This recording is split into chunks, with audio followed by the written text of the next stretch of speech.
It's Glia in Japan. We think we know Japan. Busy streets, crowds, neon lights, sushi. But is there another side of Japan we haven't seen yet? To find out, we traveled to a hidden village near Mount Aso, where masters of traditional arts live and teach. On the way, we passed the scars left by the Kumamoto earthquake and made a few quick stops at Konbini to pick up everything we needed for our stay.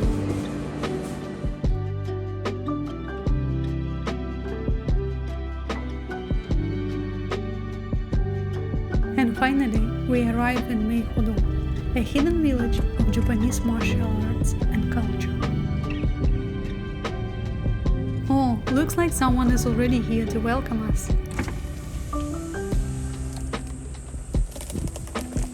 Hi! Hello! Hello! Wow, they are so cute!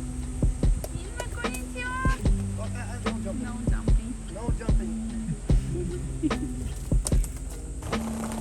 Meihodō literally means Hall of the Crying Phoenix. Pretty dramatic, right? Sounds like we just stepped into martial arts anime. And honestly, it really does feel like that.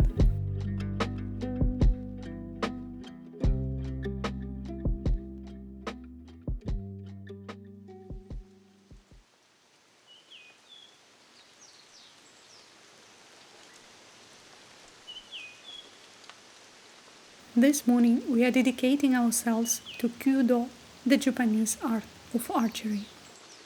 We've been dreaming of trying it for the past 5 years, and this year we finally made it happen. We've completed the beginner's program, and now we are preparing for our very first Dan examination.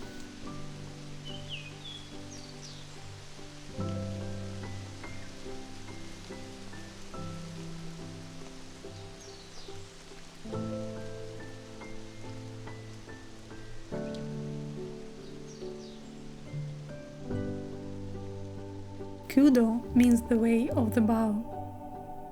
But it's not just about hitting a target.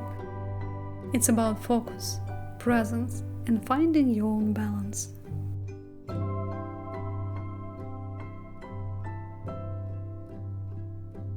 The Kyūdō here in Meihodō feels magical. It's just a simple wooden hall open to nature. Fresh air flows through, and all the time you feel we are right at the foot of a living volcano. It's both humbling and powerful.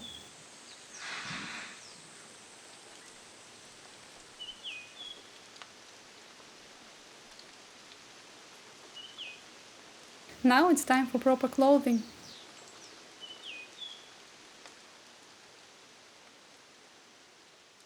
Usually you wear a keikogi, the training jacket, a white hakama, the pleated trousers, and tabi, the traditional split-toe socks.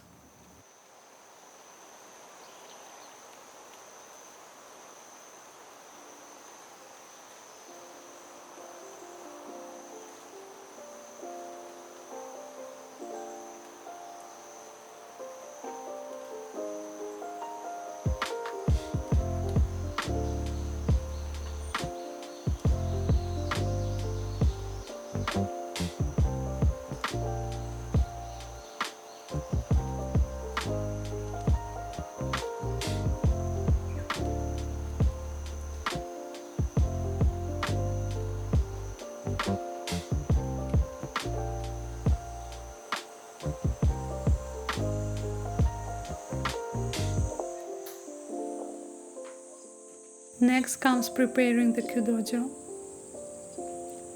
Before every practice, the range must be set up.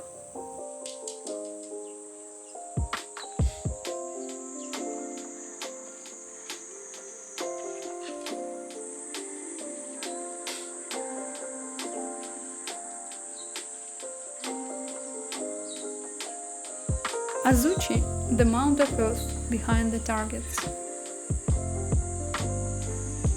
Before training, it is leveled and sprayed with water, so the arrows don't bounce back and break.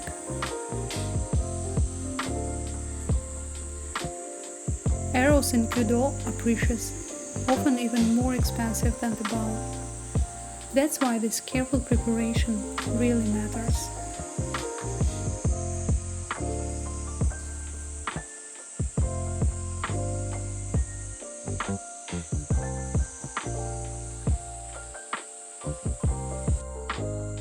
Mato is the name of the target. They are handmade from wood and paper and can be reused many times by simply adding new paper layers on top. Archers usually know when it's time to replace one by the sound an arrow makes on impact.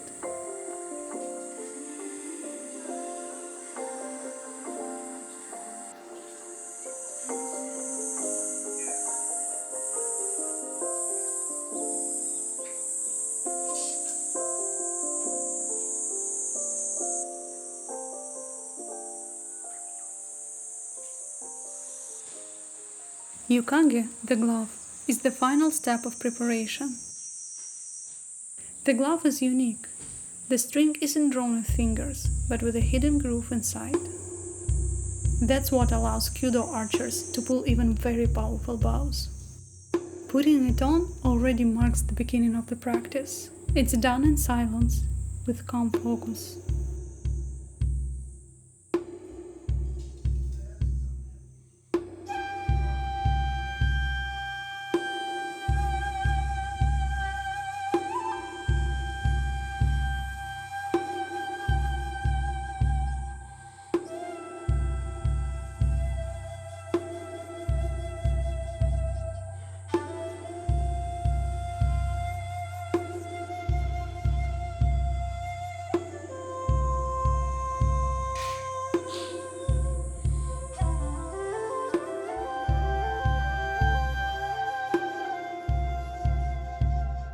Kyūdō shooting is a ritual.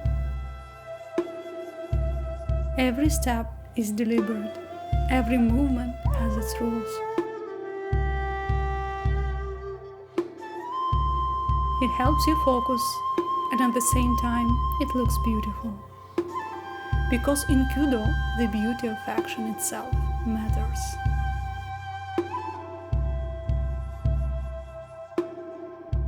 The surprising part is this. If you follow the form, the geometry, the sequence, the focus, the arrow will hit even without aiming.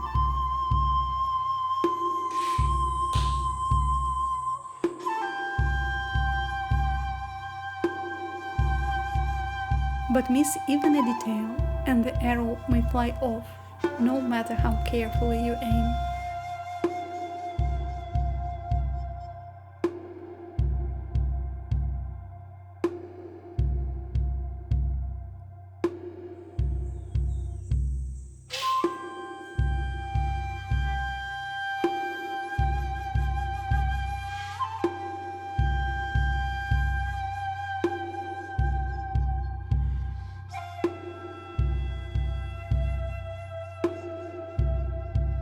I am happy that Sergei and I both practice, and that we can share this journey together, exchanging our thoughts and impressions after every lesson.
Today we got lessons and advice that feel truly precious.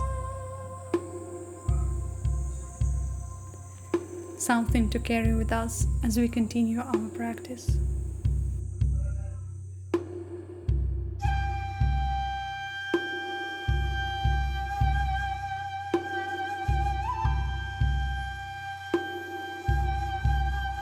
Of course, the most fun part is practicing together. We still have so much to learn, but even now we are already enjoying it a lot.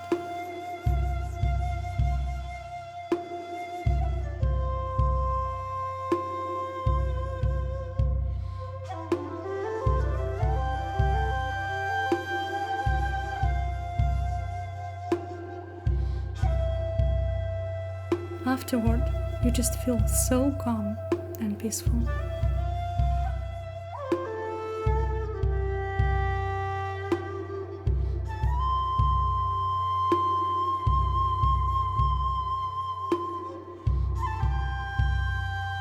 And if you ask a Japanese sensei, how long does it take to learn? The answer is always the same: a lifetime.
After practice, we stopped at Olmo Coppia, a cozy organic cafe in Assam that mixes Italian style with local ingredients from the region.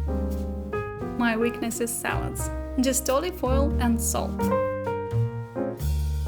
And here they were so crispy, fresh and full of flavor.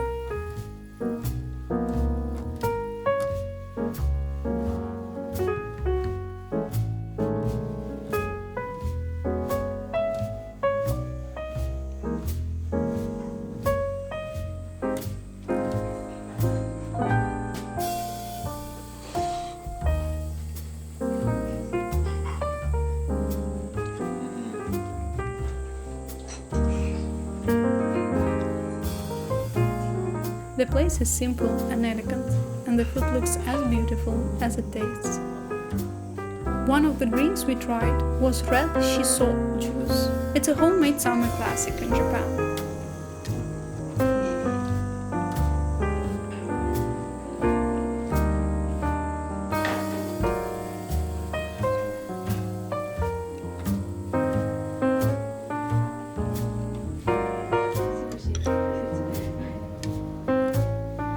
We finished with a pudding made from local cream and a cup of tea, the perfect ending.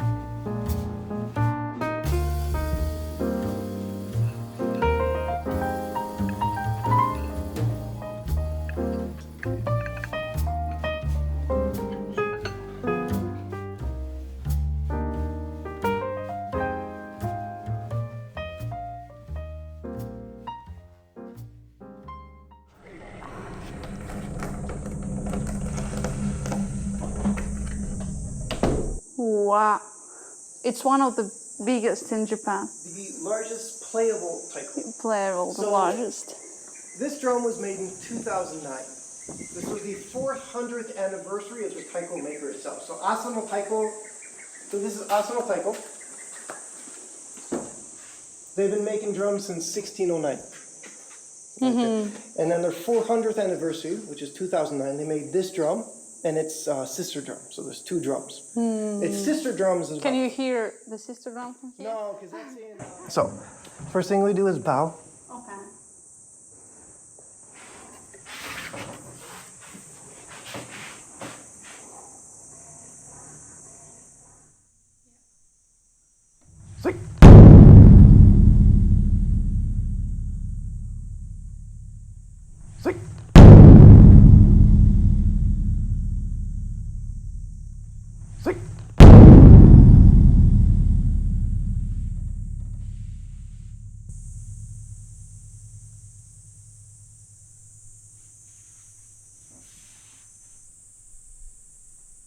And jump up. There you go. So first, show respect for the drum.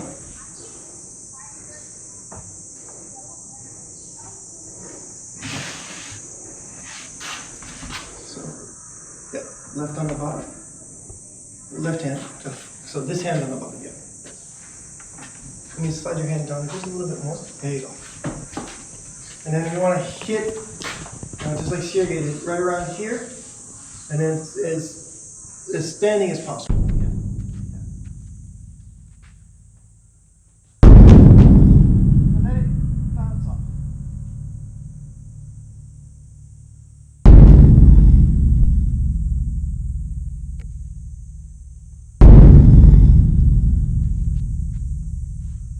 There you go. Harder, harder. There you go.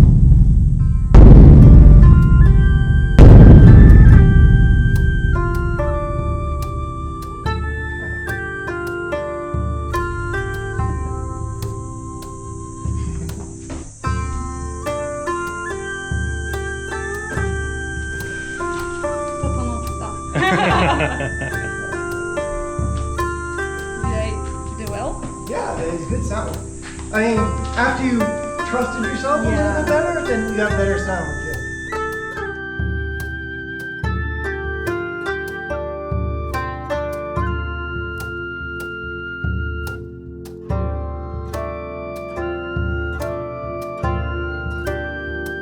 Totonotta means feeling refreshed and in balance. I felt the vibration through my whole body, and it felt like stuck emotions and negative energy were being washed away. It really shook me inside out. And the sound, it's huge.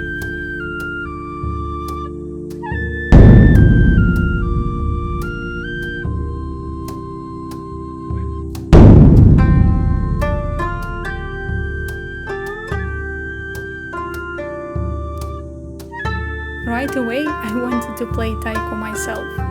Not the world's largest drum, of course, but even a regular Taiko is already big enough.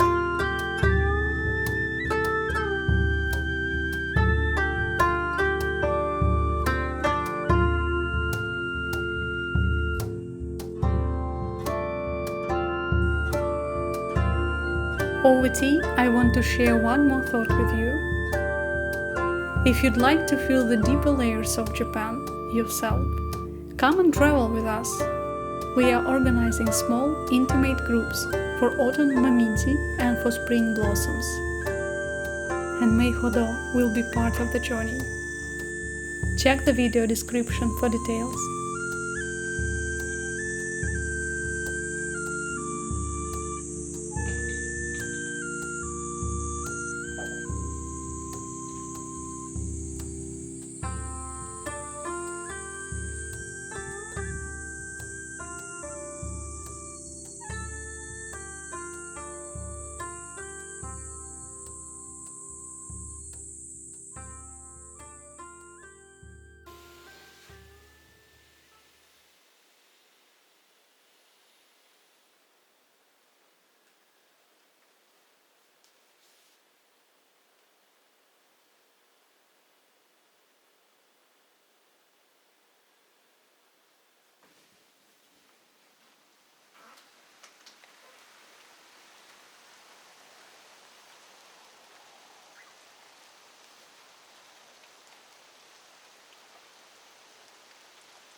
This morning, Sergey has a karate practice with Tanaka-sensei, a well-known master. I may only be watching today, but I'll still try to learn something for myself.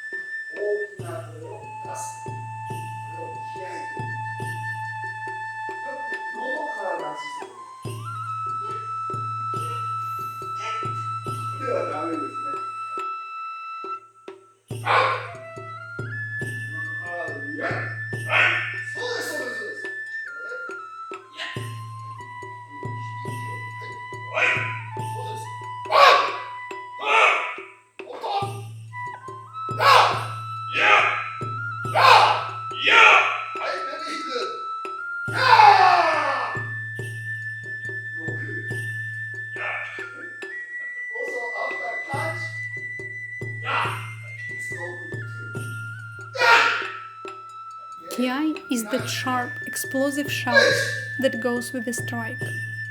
The point is simple, to bring all your focus and strength into one place. Well, Sergei is still figuring his Kiai out. But honestly, that's part of the fun.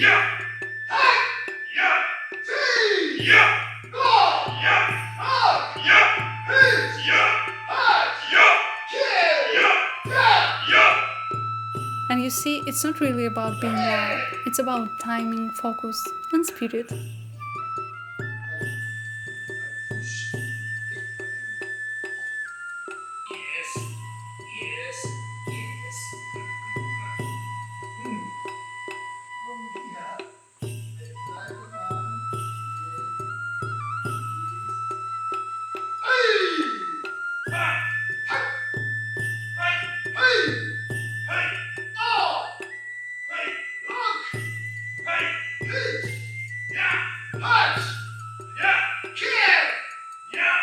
For me, even just watching the practice was valuable. I really liked how karate and the kiai echoed with the Shaolin training I've been doing recently. There, the teachers, Shifu, say, be soft 99% of the time, like water. But when the moment comes, release all the stored energy in the remaining 1%. That's also how I try to live. When you are not sure of your goal, when you are doubting or uncertain, stay soft, open, flowing. But when the path is clear, when you know exactly what you want, that's when you give it everything you've got.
Tanoshikatta desu ka? Tanoshikatta?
The game of Go became the last art in our journey into Japanese culture. Go is one of the oldest board games in the world. In Japan it's often called Igo, which means the surrounding board.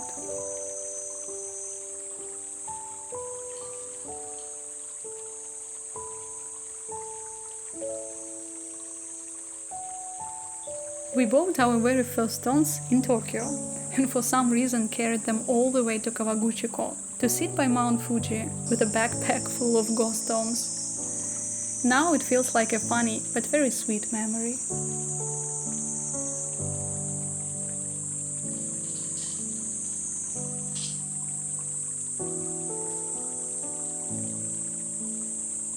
But here in Meihodō, where an entire little house is dedicated to Go and surrounded by nature, the experience felt completely different.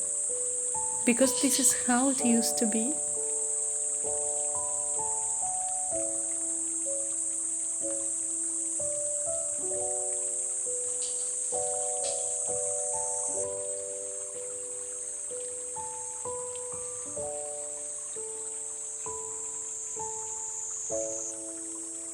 No gadgets, no city noise, just the board, the stones, the opponent, and the sound of nature.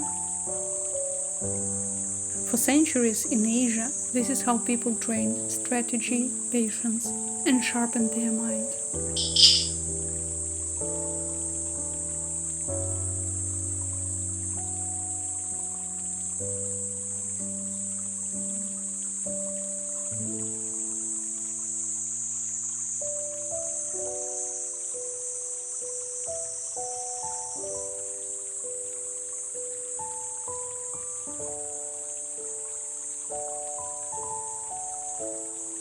Go teaches you to think ahead and to stay calm.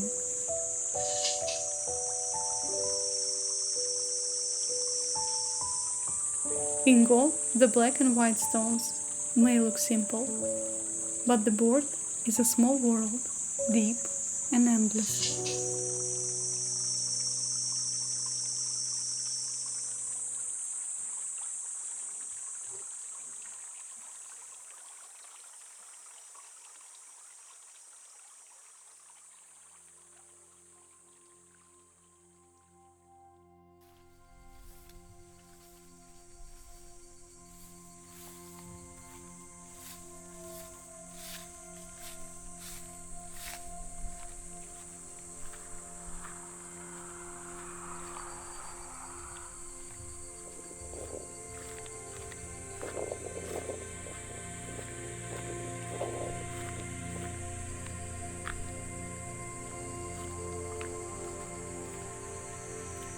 Our journey came to the end with this absolutely magnificent sunset.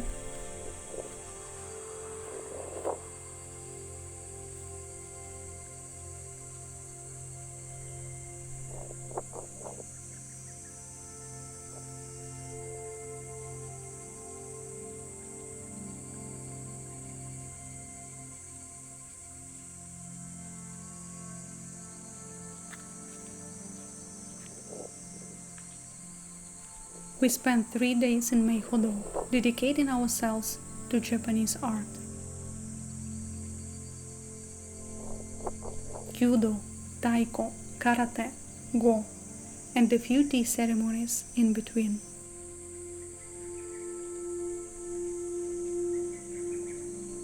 Each of them left a different mark. Kyūdō made me dream of training more in a Kyūdojo like this, where air, silence, and nature are part of the ritual. Taiko shook my whole body, but instead of noise, it left calm. Like the drums carried away extra emotions and left balance behind. Go made me want to keep studying, to sit at the board, to listen to the stones, to train patience and clarity.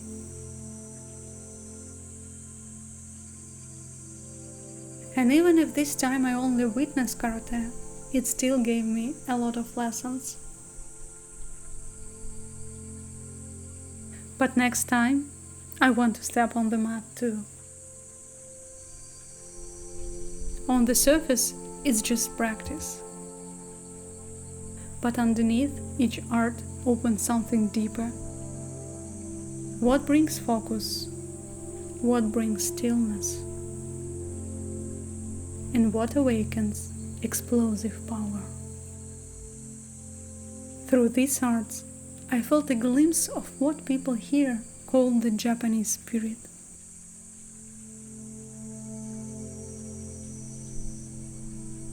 Maybe it's not a mystery to solve, but a rhythm to live with.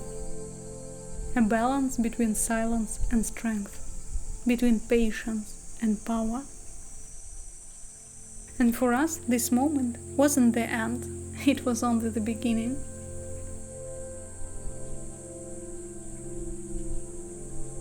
A beginning of seeing, feeling, and living on a deeper layer of Japan.